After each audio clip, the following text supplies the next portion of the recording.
எல்லாருக்கும் வணக்கம். ரென்னா வீட்டு சமையலில் இன்றைக்கி ரொம்ப சுவையான காரசாரமான முட்டை பிரியாணி தான் பார்க்க போகிறோம். மசாலாலாம் ஃப்ரெஷ்ஷாக அரைச்சி செய்கிறனால இந்த முட்டை பிரியாணி நல்ல சுவையாகவும் மணமாகவும் இருக்கும். குயிக்காக லஞ்ச் பாக்ஸுக்கு ஒரு ரெசிபி செய்யணுன்னா கண்டிப்பாக இந்த முட்டை பிரியாணி ட்ரை பண்ணி பாருங்கள். எப்படி செய்கிறதுன்னு வாங்க பார்த்துடலாம். முட்டை பிரியாணிக்கு மசாலாலாம் அரைக்கணும். அதுக்கு ஒரு மிக்ஸி ஜாரில் ஒரு கை நிறைய புதினா சேர்த்துக்கலாம். கூடவே 2 பச்சை மிளகாய், ஒரு கை நிறைய கொத்தமல்லி சேர்த்துக்கலாம். 1 டேபிள் ஸ்பூன் இஞ்சி பூண்டு விழுது சேர்த்துட்டு கூடவே கொஞ்சமாக தண்ணி சேர்த்துட்டு இந்த அளவுக்கு நல்லா அரைச்சி எடுத்துகிட்டு வந்துடலாம். முட்டை பிரியாணி பண்ணுறதுக்கு அடுப்பில் கடாய் வச்சுருக்கேன். இதில் 1/2 ஸ்பூன் அளவுக்கு எண்ணெய் சேர்த்துக்கலாம். குறைவான எண்ணெய் போதும். இந்த எண்ணெயில் கொஞ்சமாக மஞ்சள்தூள் சேர்த்துக்கலாம். 1 டேபிள் ஸ்பூன் காரமான தனி மிளகாய்த்தூள், கொஞ்சமாக உப்பு சேர்த்துக்கலாம். உப்பு சேர்த்துட்டு இந்த மசாலா எல்லாத்தையும் இந்த எண்ணெயில் முதல்ல நல்லா கலந்து வச்சிடலாம். மசாலா எல்லாத்தையும் சேர்த்துட்டு நல்லா கலந்ததுக்கு அப்புறமா இதில் நம்ம வேக வச்சு வச்சுருக்கிற முட்டை சேர்த்துக்கலாம். இந்த மாதிரி வேக வச்சுட்டு அதுக்கப்புறம் மசாலா மிக்ஸ் பண்ணி நம்ம முட்டை பிரியாணி சமைக்கும் போது முட்டை பிரியாணி ரொம்பவே சூப்பராக இருக்கும். மசாலா எல்லாமே இந்த முட்டையில் நல்லா ஒட்டி பிடிச்சி வந்திருக்கும். நல்லா கலந்து வச்சிடலாம். மசாலாவில் மிக்ஸ் பண்ணாமல் நம்ம முட்டை பிரியாணி சமைச்சோமா முட்டை பிரியாணி பிளெயினாக இருக்கிற மாதிரி இருக்கும். அதுவே இந்த மாதிரி மசாலாலாம் மிக்ஸ் பண்ணிவிட்டு அதுக்கப்புறமா நம்ம முட்டை பிரியாணி சமைச்சா முட்டை பிரியாணி நல்ல சுவையாகவும் மணமாகவும் இருக்கும். நம்ம சேர்த்த மசாலா எல்லாமே இந்த முட்டையில் நல்லா ஒட்டி பிடிச்சி வந்துருச்சு. இப்போ அடுப்பை ஆஃப் பண்ணிவிட்டு இந்த முட்டையை தனியாக எடுத்து வச்சுக்கலாம். முட்டை பிரியாணி பண்ணுறதுக்கு அடுப்பில் குக்கர் வச்சுருக்கேன். இதில் 4 டேபிள் ஸ்பூன் எண்ணெய் சேர்த்துக்கலாம். இது கூடவே 4 டேபிள் ஸ்பூன் அளவுக்கு நெய் சேர்த்துக்கலாம். எண்ணெய் சூடாகி நெய் நல்லா உருகி வரட்டும். எண்ணெய் சூடாகி நெய் நல்லா உருகி வந்ததுக்கப்புறமா இதில் பட்டை, கிராம்பு, ஏலக்காய்லாம் சேர்த்துக்கலாம். பட்டை, கிராம்பு, ஏலக்காய்லாம் எண்ணெயில் நல்லா பொரிய ஆரம்பிச்சிருச்சு. நீல வாக்கில் நறுக்குன்னு 4 பெரிய வெங்காயம் சேர்த்துக்கலாம். வெங்காயத்தை சேர்த்துட்டு நல்லா கலந்து விட்டு வதக்கி விட்டுறலாம்.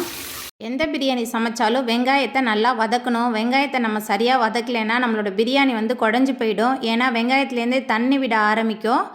நம்ம அரிசியோடு சேர்த்து நம்ம குக் பண்ணும்போது கண்டிப்பாக பிரியாணி குழஞ்சிடும். அதனால் வெங்காயத்தை நல்லா கலந்து விட்டு வதக்கி விட்டுறலாம்.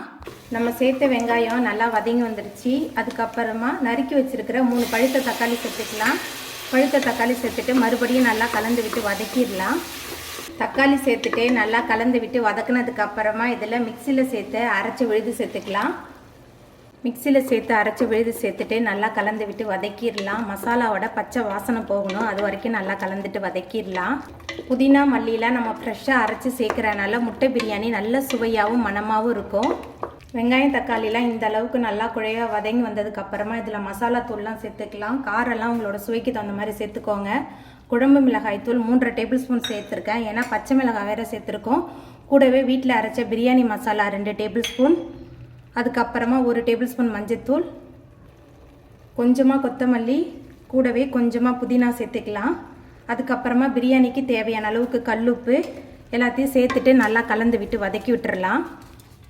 மசாலா தூள் எல்லாத்தையும் சேர்த்துட்டு நல்லா கலந்துட்டு வதக்குனதுக்கப்புறமா இதில் கெட்டியான 5 டேபிள் ஸ்பூன் தயிர் சேர்த்துட்டு மறுபடியும் நல்லா கலந்து விட்டு வதக்கிடலாம். நம்ம சேர்த்த தயிர், மசாலா எல்லாமே சேர்ந்து நல்லா கலந்து வதங்கி எண்ணெய் பிரிய ஆரம்பிச்சிருச்சு. இந்த ஸ்டேஜில் தண்ணி சேர்த்துக்கலாம். 4 டம்ளர் அளவுக்கு அரிசி எடுத்திருக்கேன். அதனால் 8 டம்ளர் அளவுக்கு தண்ணி சேர்த்துருக்கேன். சாப்பாட்டு அரிசி தான் எடுத்திருக்கேன். அதனால் 1க்கு 2 கணக்கில் நான் 4 டம்ளர் அளவுக்கு தண்ணி சேர்த்துருக்கேன். இதே பிரியாணி அரிசி எடுக்கிறீங்கன்னா 1க்கு 1.5 எடுத்துக்கோங்க, சரியாக இருக்கும். தண்ணி சேர்த்துட்டு நல்லா கலந்ததுக்கு அப்புறமா ஒரு மூடி போட்டு வச்சிடலாம். தண்ணி நல்லா கொதித்து வரட்டும். திறந்து பார்த்துடலாம். தண்ணி நல்லா தளன்னு கொதிக்க ஆரம்பிச்சிருச்சு. அதுக்கப்புறமா 10 நிமிஷமாக தண்ணியில் ஊற வச்சுருந்த சாப்பாட்டு அரிசியை சேர்த்துக்கலாம். சாப்பாட்டு அரிசியில் பிரியாணி சமைக்கும்போது பிரியாணி நல்ல மணமாகவும் சுவையாகவும் இருக்கும். சாப்பாட்டு அரிசி சேர்த்துட்டு நல்லா கலந்தாச்சு. அதுக்கப்புறமா இதில் நம்ம மசாலா தடவி வச்சுருக்கிற முட்டை எல்லாத்தையும் ஒவ்வொன்றா சேர்த்துக்கலாம். ஒரே தான் சேர்க்க வேணாம். அங்கங்கே ஒரே பக்கமாக போட்டு நம்ம மிக்ஸ் பண்ணிக்கலாம். இது கூடவே 3 டேபிள் ஸ்பூன் அளவுக்கு நெய் சேர்த்துக்கலாம். நெய் எதனால் கடைசியாக சேர்க்குறோன்னா சாதம் ஒன்றோடு ஒன்று ஒட்டாமல் நல்ல உதிரியாக இருக்கும். அதனால தான் நம்ம நெய் சேர்த்துருக்கோம். நெய் சேர்த்துட்டு நல்லா கலந்துட்டு குக்கரை மூடி 2 விசில் வர அளவுக்கு நல்லா வேக வச்சு எடுத்துக்கலாம். குக்கர் 2 விசில் வந்துருச்சு. பாருங்கள் பிரியாணி எவ்வளோ சூப்பராக வந்திருக்குன்னு சொல்லிட்டு நல்ல உதிரியாக இருக்கும். ரொம்ப சூப்பராகவும் இருக்கும். நீங்களும் உங்கள் வீட்டில் இந்த சுவையான உதிரியான முட்டை பிரியாணியை செஞ்சு பாருங்கள். இந்த வீடியோ உங்களுக்கு பிடிச்சிருந்தா லைக் பண்ணுங்கள், ஷேர் பண்ணுங்கள், கமெண்ட் பண்ணுங்கள், சப்ஸ்கிரைப் பண்ணுங்கள். அப்படியே பக்கத்தில் உள்ள பெல் பட்டனையும் கிளிக் பண்ணிடுங்க. தேங்க்யூ.